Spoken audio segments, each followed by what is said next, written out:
Mga kababayan, kamusta po? Si Kamano po, inyong likod ay nagbabalik po muli para po magkomento po sa inyo dito po sa Tambayang Makabayan. Sana po nasa maayos po kayong kalagayan lahat. Mag-umpisa na po tayo at magkomentuhan na po tayo. Maki-update po tayo kay Congressman Pulong Duterte sa Dahid. Sila po ay nasa Dahid ngayon at kasama po ang kanya pong pamilya. Mag-umpisa na po tayo, makibalita po tayo kay dating Pangulong Duterte. Ito po, umpisa na po natin mga kababayan. Sir, kani siya dili against sa life. Congressman Pulong, welcome back to the Netherlands. Kamusta po kayo, sir? Okay lang, dagang salamat sa inyong pagadayon na suporta o sa moto o sa inyong pag-ampo para sa amuhang amahan.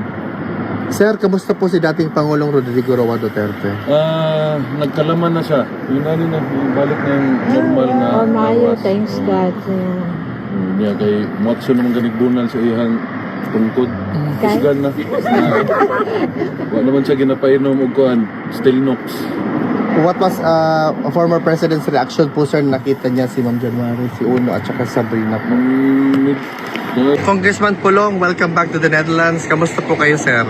Okay lang, dagang salamat sa inyong pagadayon na suporta o sa inyong pag-ampo para sa amuhang amahan. Sir, kamusta po si dating Pangulong Rodrigo Roa Duterte? Nagkalaman na siya. Yun na balik na yung normal nga lawas. Thanks God. Niya kay Matso naman ganigbunal sa ihang tungkod. Kusgan na. Wala naman siya ginapainom og kuan, Stilnox. What was a former president's reaction po, sir, nakita niya si Ma'am January, si Uno at saka Sabrina po? Wala daw siya katuo na magkaapo siya gana ka dato. 13 anyos pa man na. Ang tangkad na nga ito. Correct. Sir, Hindi ko na nga maguyab sa daw, duha lang sa daw kabuo. Congressman Pulong, ano po yung reaction niyo sa statement ng isang Japanese individual, si Shin Fukiji, sa sinabi niya sa United Nations Human Rights Council about sa situation ni former President Rodrigo Roa Duterte, sir? Una sa lahat, nagpapasalamat tayo sa observation niya and for bringing it to the United Nations, ang opinion niya at observation niya sa aming tatay na si PRRD. Salamat po. At sana makinig sila. No? Sana lang. Pero alam naman natin, hindi makinig yan. So, maraming salamat. Kalimot ko dyan. So, ito yung pangalan. Shun Mr. Fukiji. Son Yeah. Tsukiji na hinoon. Fukiji, sir. Hindi mo ng restaurant. Sige, sir. Salamat kayo sa imong observation ug sa imong pagsuporta sa among amahan. Sir, message lang po sa mga supporters ni dating Pangulong Rodrigo Roa Duterte na hanggang ngayon, sir, more than 1 year na po tayong patuloy ang laban pa rin. Sa maraming salamat po sa lahat ng Pilipino na sumusuporta pa rin sa kay PRRD at salamat sa patuloy nyo at sana po at magpatuloy pa ang pagdasal sa kanyang health.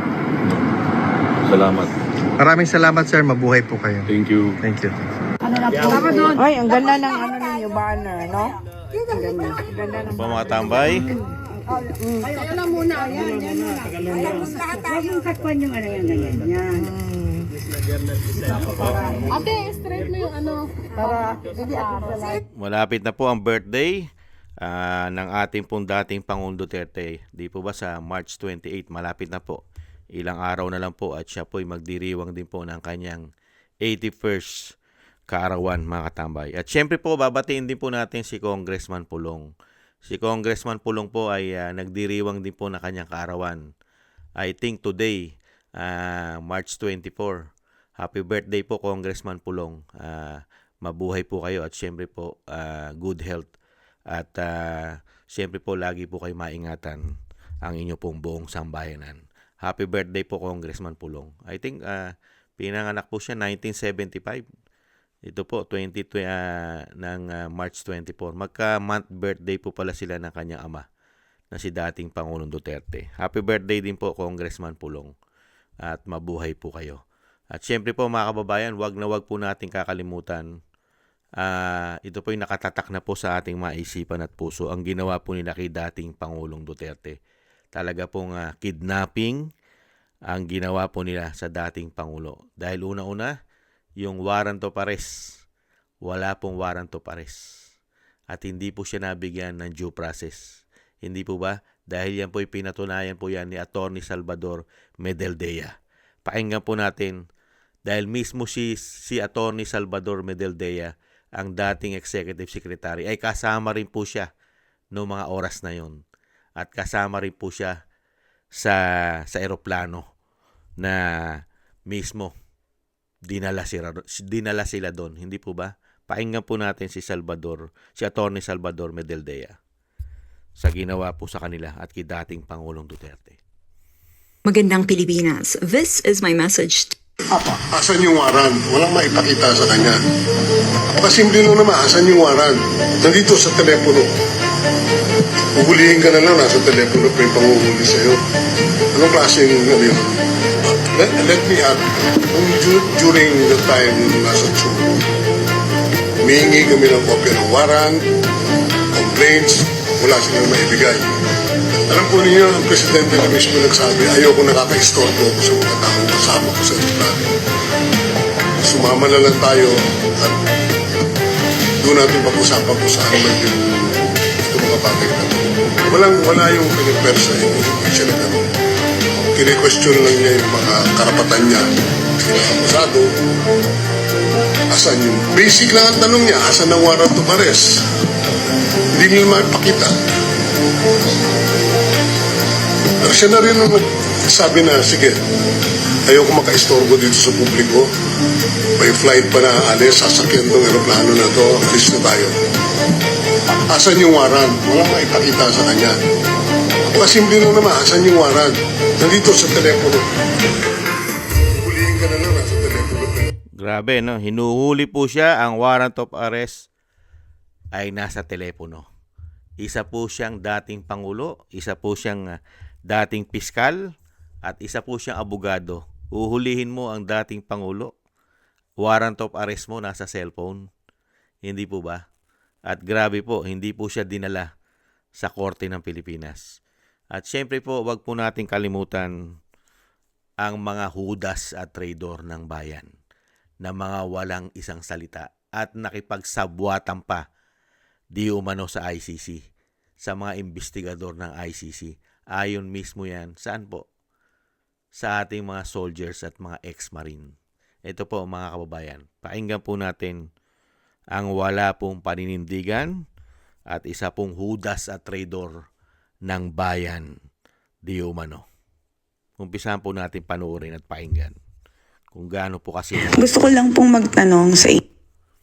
Okay, let me say this for the 100th time. I do not recognize the jurisdiction of ICC in the Philippines. I consider it as a threat to our sovereignty. Therefore, the Philippine government will not lift a finger to help any investigation that the ICC conducts. Let me remind everyone of the letter which President Ferdinand Marcos Jr.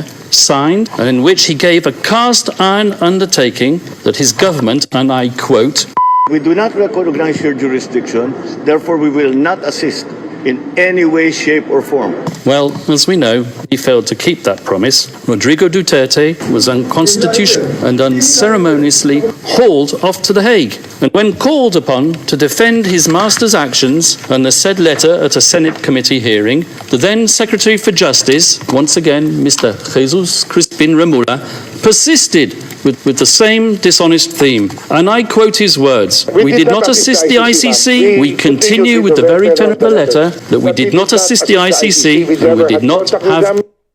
Yan po mga kababayan, ang nangyari po. any contact with them.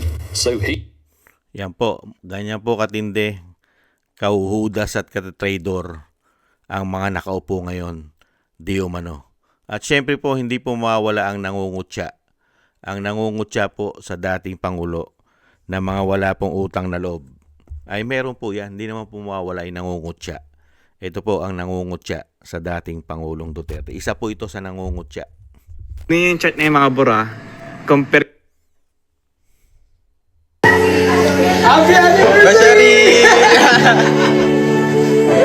Happy anniversary sa iyo, ha. Ayan, ha. Never bring him home. Sabi nga nila. Diyan ka nila, ha. Huwag ka na babalik. Let's go!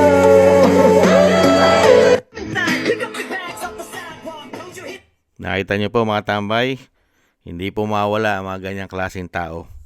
Mga walang utang na loob. Hindi po ba? Yung kapayapaan at napakaraming ginawa at hindi po nagnakaw ng nagnakaw sa ating bansa. Hindi po katulad ngayon.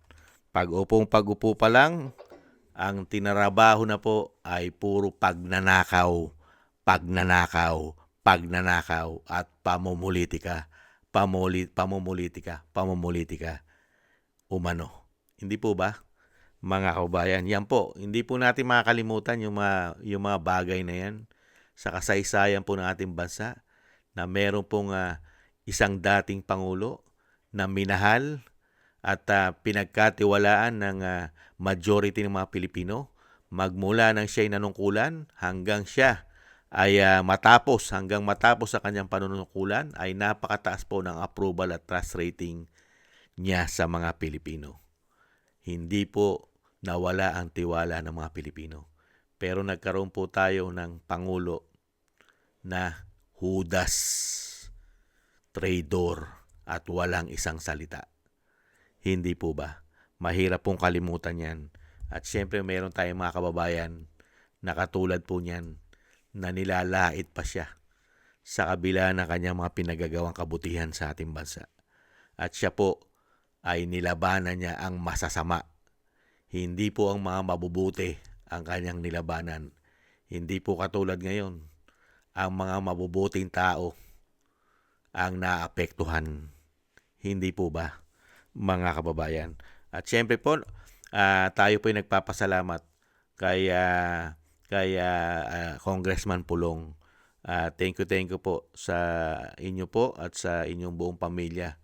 Syempre po sa inyo po mga paglilingkod sa bansa.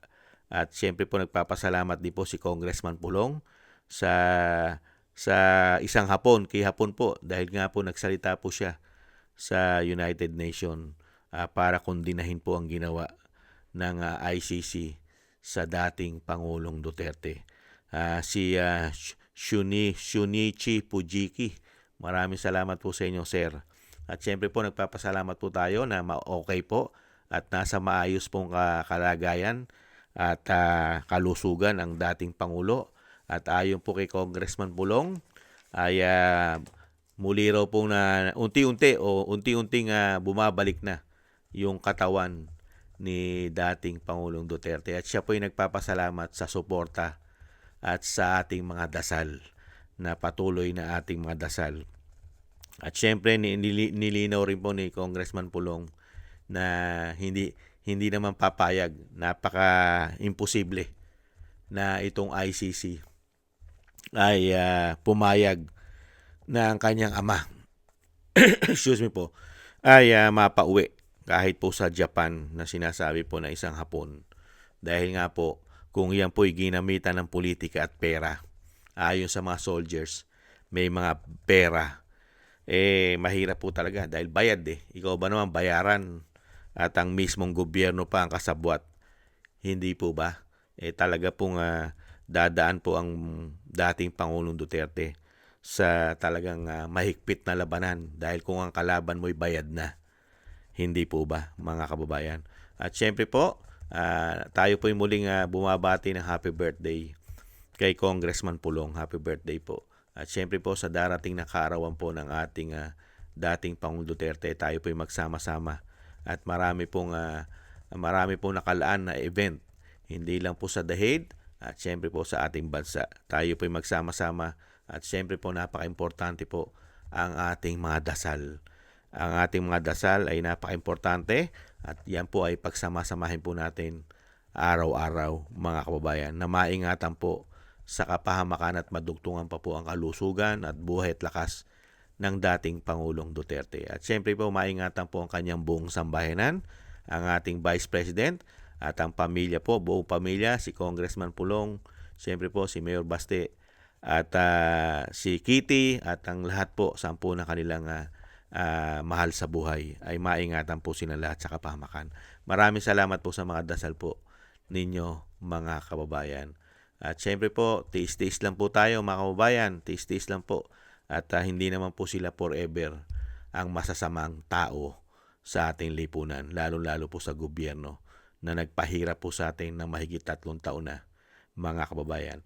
At syempre po, muli po mga kababayan, paalam po muna, ingat-ingat po tayo. Bye-bye!